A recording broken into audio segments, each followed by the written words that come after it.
will hear a conversation between a dental receptionist and a patient. Now you have some time to look at questions 1 to 6.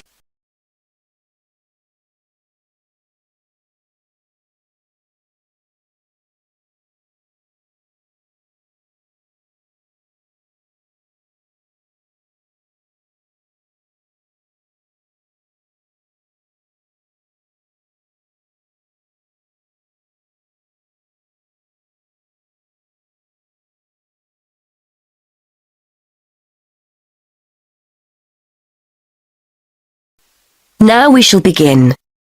You should answer the questions as you listen, because you will not hear the recording a second time. Now listen carefully and answer questions 1 to 6. Hello, Mr. Budley.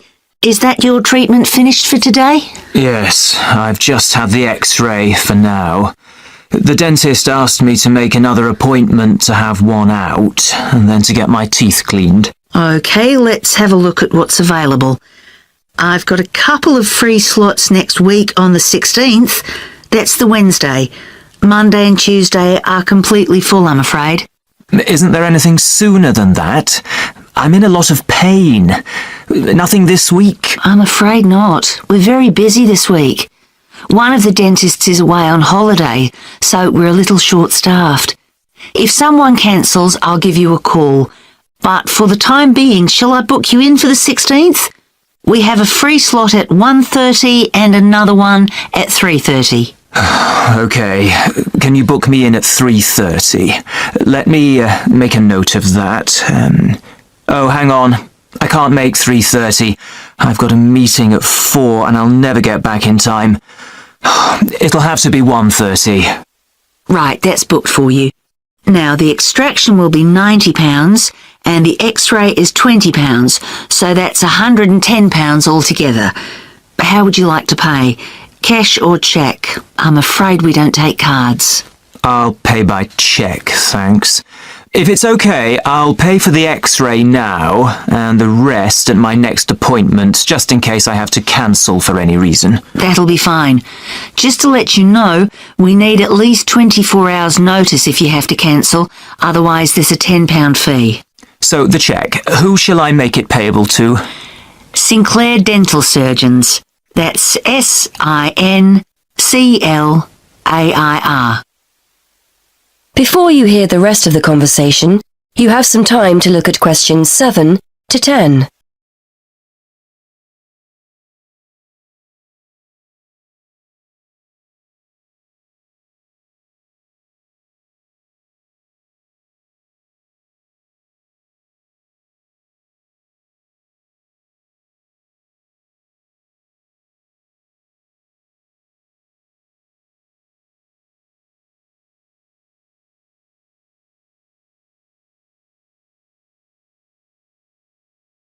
Now listen and answer questions 7 to 10.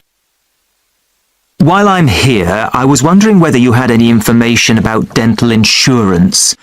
I think my teeth are beginning to show signs of age, and I might need a lot more treatment. There's a company we work with. Here's one of their leaflets. Their prices are very competitive, and the cover they offer is similar to that of most other companies. They pay up to £650 a year for dental treatment, and you can add your wife and children to the plan whenever you want with their family cover plan. This gives you a generous discount compared to individual plans. Thanks. It looks interesting. And they offer interest-free monthly payments too.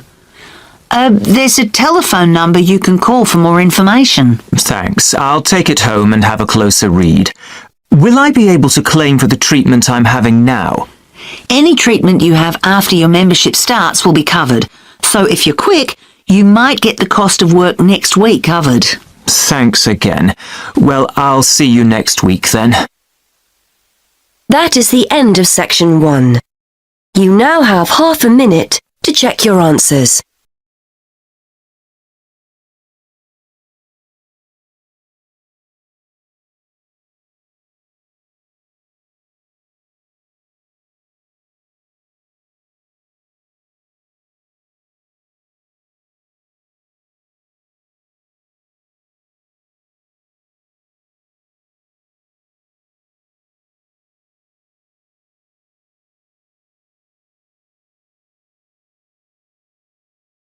Now turn to section 2. You will hear a man talking to teenagers about archery. Now you have some time to look at questions 11 to 15.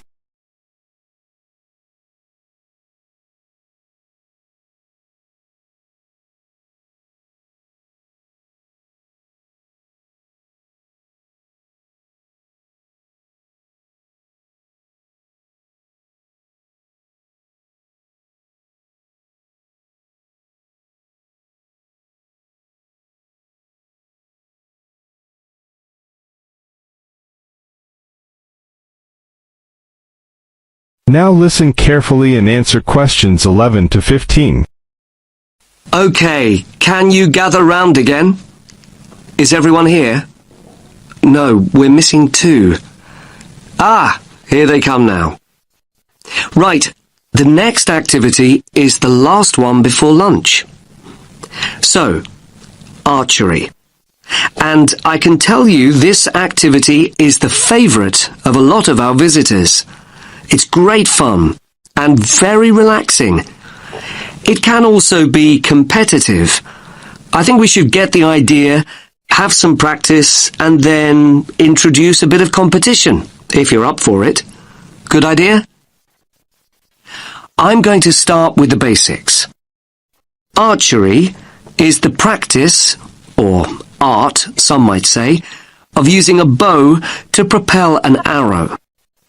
Archery was initially used for hunting and combat, an important aspect of warfare in the distant past. Today, archery is largely a recreational activity and sport. The very first bows and arrows, and we're going back thousands of years, were very simple. The bow was straight, but bent into a curve when the string was pulled back. The further back the string was drawn, the greater the tension, and the faster and further the arrow flew. Later, bows were designed to be curved. This meant there was an existing inbuilt tension, and the archer, that's you in a few minutes, exerted less energy drawing back the string. When curved bows were not in use, they were unstrung. That means the string was taken off, so that the bow was not left in a state of tension. I think it's interesting that almost every culture had bows and arrows at some point during their development. Of course, we've all seen Native Americans with bows and arrows in the movies, but the very oldest bows originate from Scandinavia and Northern Europe. The use of bows and arrows died out with the invention of firearms, though I must point out that the earliest gunners were far less efficient than an expert archer. Archery as a recreational activity started to become popular not long after that. Anyway, that's enough history. Do go online, though, if you want to know more. Right, the practical side. First of all, safety. Now, you might have played with bows and arrows when you were kids, but these bows and arrows aren't toys. They're not dangerous if used properly and safely, but they certainly can be dangerous if used carelessly. So everyone, please stand here on this side of the line until I say otherwise.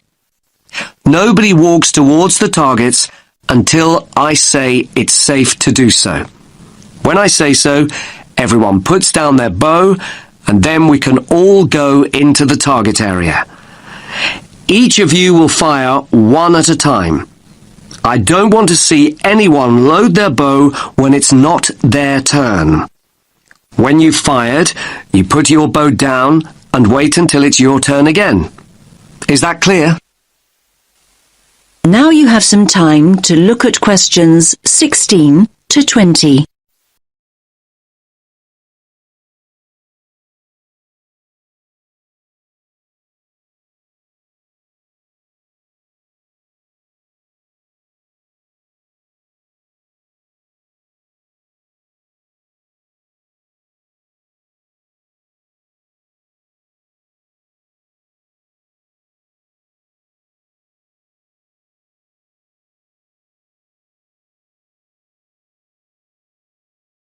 Now listen to the rest of the talk and answer questions 16 to 20. Let's take a look at the equipment. The bows are fairly heavy. You might be surprised. We'll spend a moment practicing holding the bow properly before we load one up. I'm holding it now, in the position in which you'll hold it. The drawstring is here, and again you might be surprised at the tension. You'll need to practice drawing back the string. Just above the middle of the bow, here, is the sight. You look through this as you would with a rifle. Using a bow and arrow without a sight is perfectly possible. Most master archers do this, but having one will certainly help you to start off with. Now I'll put the bow down and show you an arrow. The shafts of our arrows are wooden, but fiberglass arrow shafts are now common too. Traditionally, as I'm sure you'll know, the fletching at the top of the arrow, not the tip end of the arrow, was made of feathers. We have some arrows with feather fletching, but we also have some with what we call vanes. That means the fletching is made of solid plastic. All of you have a quiver with 6 arrows in it. You should tie the strap of the quiver around your waist, like this. As I've said, you take an arrow from your quiver when I say so, when it's your turn and not before. Oh, I nearly forgot. Protection. Everyone has a chest guard and hand guard, like those that I'm wearing. I'll show you how to put the chest guard on in a moment. And a bracer. The bracer's a smaller arm pad that protects the inside of your arm from the string. For those of you in a t-shirt today, that's important. But the bracer will also stop the string catching on the sleeve of a jumper or jacket. Right, so before we pick up the bows, let's have a look at these chest guards.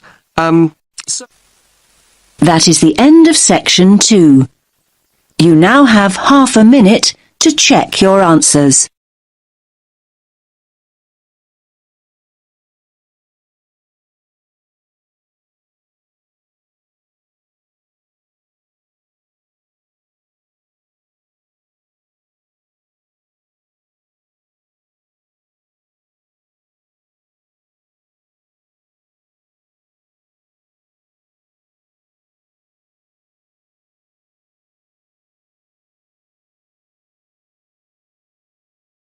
Now turn to section 3. You will hear 3 students talking about how to spend their time before going to university. Now look at the questions 21 to 25.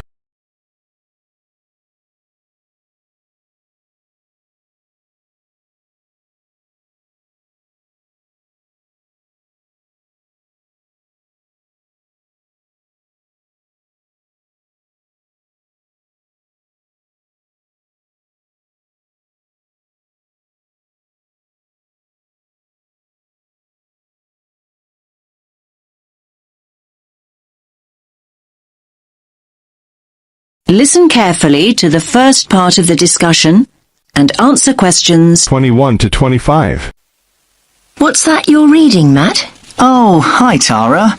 It's an article about taking a gap year before going to university. Is that what you're thinking of doing then? Well, I hadn't really considered it as an option, but reading this has got me thinking. I'm looking forward to starting at uni, but I wouldn't mind a bit of time to myself first. Hi guys.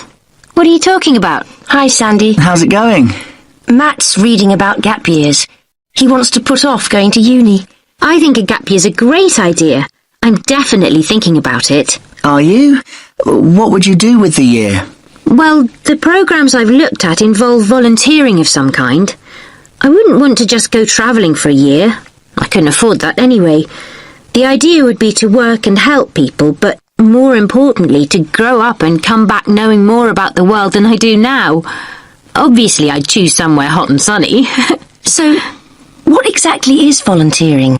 I mean, okay, I understand it means doing something for nothing, But what does it mean in terms of a gap year?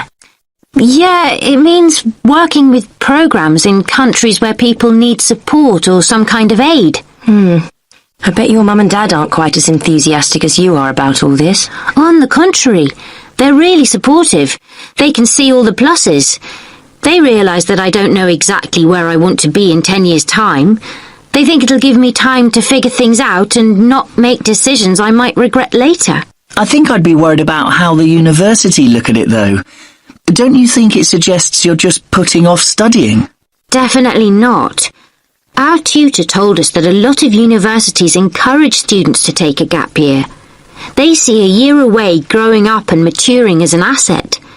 Students arrive in higher education with an extra year of life experience, depending on what you do with the time, obviously.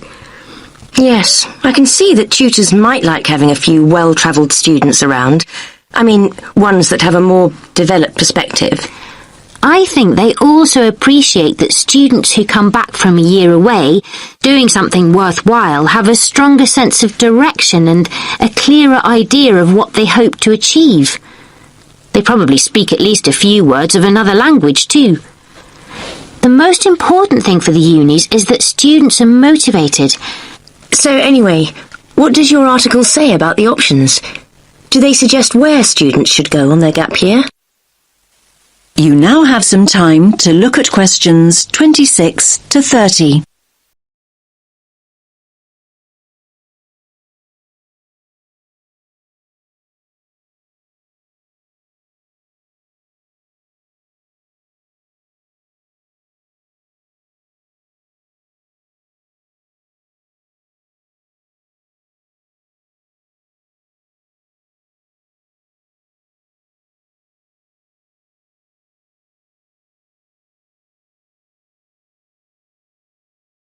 Now listen to the rest of the discussion and answer questions 26 to 30. Well, apparently, Australia's the country where the highest percentage of students take a gap year, and it's the most popular destination for gap year students from other countries as well as Britain. I like the sound of a year in Australia. They say here that there are three main attractions.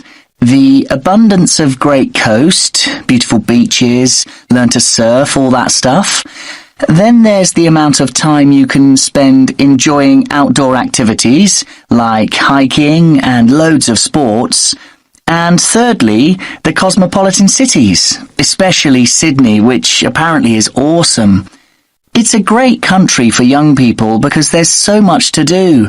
Loads of adventure, and sunshine, obviously. Sounds good to me. Unfortunately, it says here the cost of getting there in the first place can be prohibitive.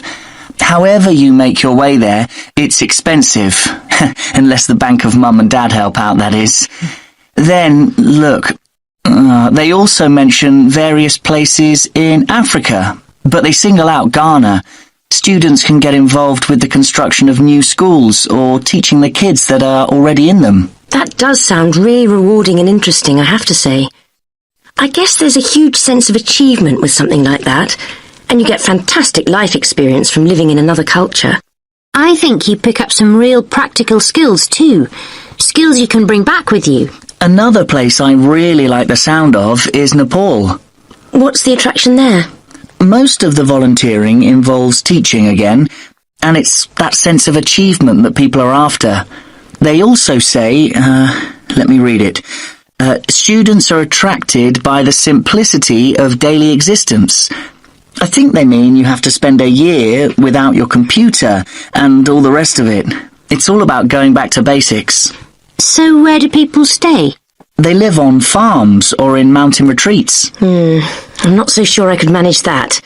I don't mind hard work, but I like a hot shower at the end of the day. Yeah, I imagine the food's not great either. They do actually say here that one of the things volunteers miss is good food choices. Anyway, there are plenty of other options. Why don't you read the rest of the... That is the end of section 3. You now have half a minute to check your answers.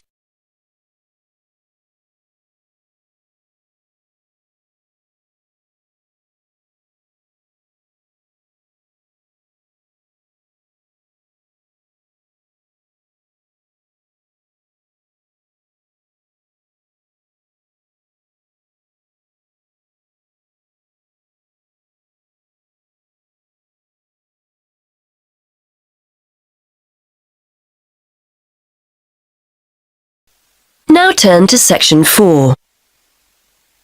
Section 4. You are going to hear a lecturer giving a talk on a type of fundraising for business called crowdfunding. First, you have some time to look at questions 31 to 32.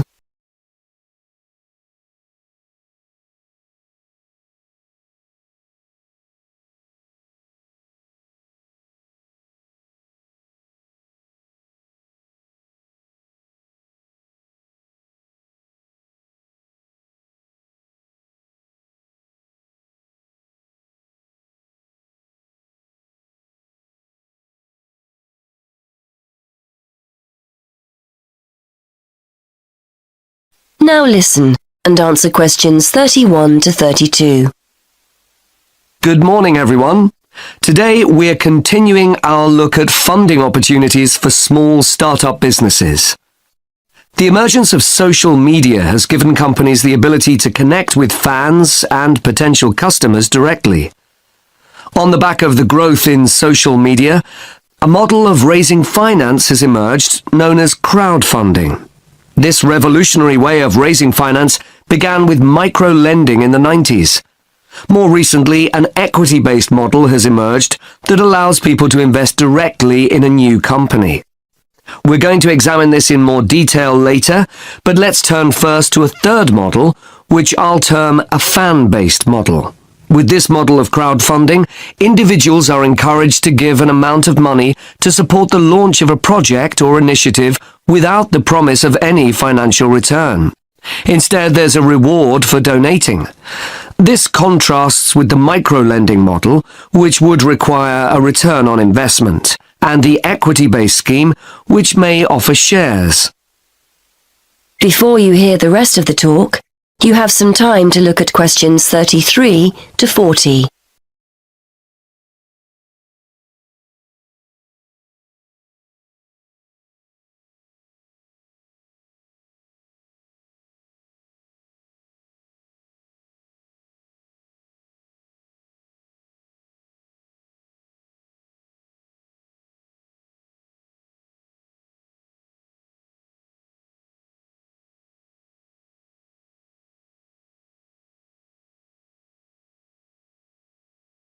Now listen and answer questions 33 to 40.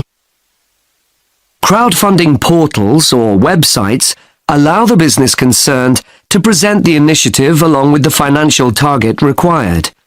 There's a fixed time limit for fundraising, and if the target amount is reached, all donations are paid to the company or individual.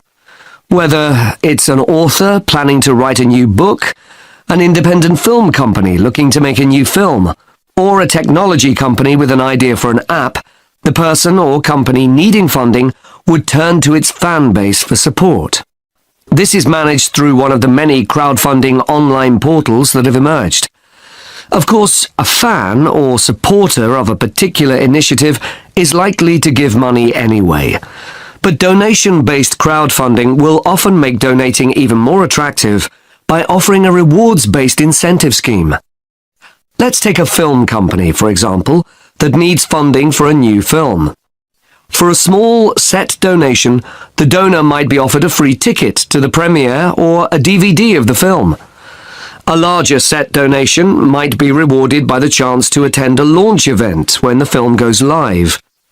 Those people who make bigger donations could even be offered the chance to meet the cast of the film, whilst the highest level donation could see the person's name mentioned in the film credits. For companies that already have a significant fan base, crowdfunding offers a fantastic opportunity to raise money quickly from a large number of people, each of whom donates just a small amount of money. Compare this to the time and effort that would be needed to sell your idea to investors or your bank manager, particularly in an age when raising finance can be difficult. The company may also have links with partner companies or organizations that run fundraising events. In this case, you can significantly increase participation by working with these organizations to promote your crowdfunding project. Another significant advantage is that you can reach out to your fan base for feedback on the project while it's being developed, thus making the final product more appealing. Crowdfunding enables you to raise awareness of the product at an early stage, thus increasing the potential for sales. With so many people behind you, it can also act as a great incentive to get the best possible product out on time and on budget. However, there are disadvantages to bear in mind. The model can be described as all or nothing. If you don't reach the monetary target required in the agreed time, all promises of donations are cancelled and no money is paid, leaving you back at square one. Should this happen, or still worse, you receive the funding but are unable to come up with the product, not only will your fans end up disappointed, but the portal will record the fact that you failed to reach your target, or that the initiative failed. Fulfilling all the pledges that you've made to people can also be very time-consuming. For example, remembering to send out copies of books or free cinema tickets can sometimes be forgotten in the excitement and frenzy of launching your product. People sometimes forget to factor in the cost of rewards when calculating profit margins. But these can be significant. And finally, if you have a small fan base, for example, you're a new company or have a small social media footprint, raising awareness of your initiative will be challenging. These drawbacks aside, donation-based crowdfunding is a wonderful opportunity for individuals or small startups to raise funds for that exciting new project, whilst reaching out and connecting to the people who are most likely to support and promote your work for you. That is the end of section 4. You now have half a minute to check your answers.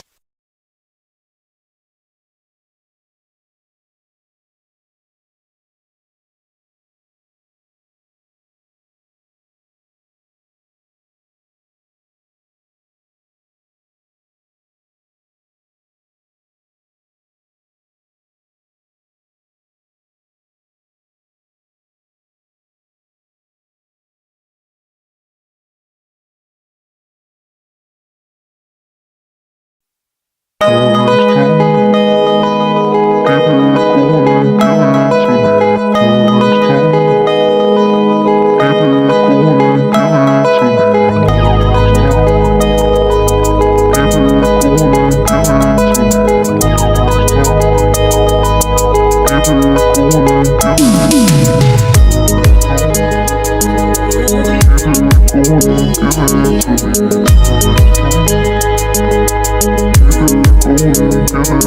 it